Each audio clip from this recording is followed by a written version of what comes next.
Ayan, papromote ko lang yung aking cashew nuts. Ayan, thank you po sa nagawa ng sticker.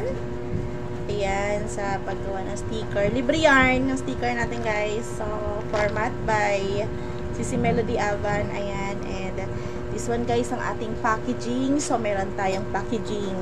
Binago ko yung packaging ko guys kasi before is ziplock ang gamit ko. Kaya lang I changed it kasi maulan. So, tsaka pag ziplock kasi minsan mabilis sumingaw. So, I changed this one. Ayan. So, nag-ano talaga tayo. Nag-effort talaga tayo na bumili nito. Ay, naghanap ako ng case na ganito. Ayan. And, pinili ko maging transparent para nakikita agad yung texture ng ating produkto. Ayan. So, ang bago dito guys ay, walang bago sa Kasoy. Yung bago dito ay ang packaging ko. At the same time, meron tayong Shopee checkout. So, ayan. And meron tayong page na bukod para dito. And of course, open for resellers, open for bulk orders, and syempre retail. Ayan. So, this one guys is 1/4 kilo. Walang labis, walang kulang, sobra pa. Ayan. Sobra pa guys ha, pag kinilo natin yan. Syempre may kiluhan tayo, of course. Ayan o, kiluhan natin.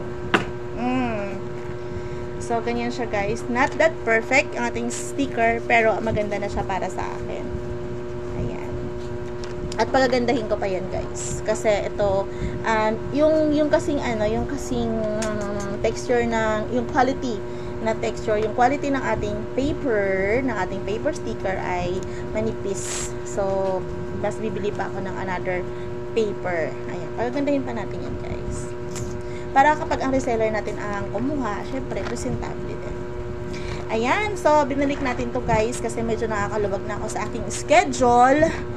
Kaya, ayan, back to business tayo dito. Ayan. And, hindi na ako nakakagala-gala kasi tag-ulan na. Ayan. Ano muna, hinto muna yung mga kalampag na mga paa na inday nyo. Charot. Ayan.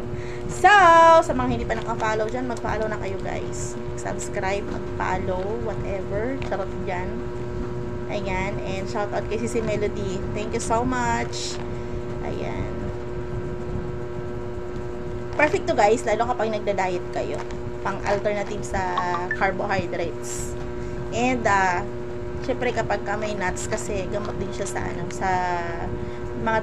may mga diabetic, no? Kasi bawal sila sa carbohydrates. Ayan. And of course, magkakaroon tayo ng almond ulit and cashew nuts. So, yun lang. Abang-abang lang kayo guys. Bye. Bye na kayo dito. Bye-bye na. Bye-bye na.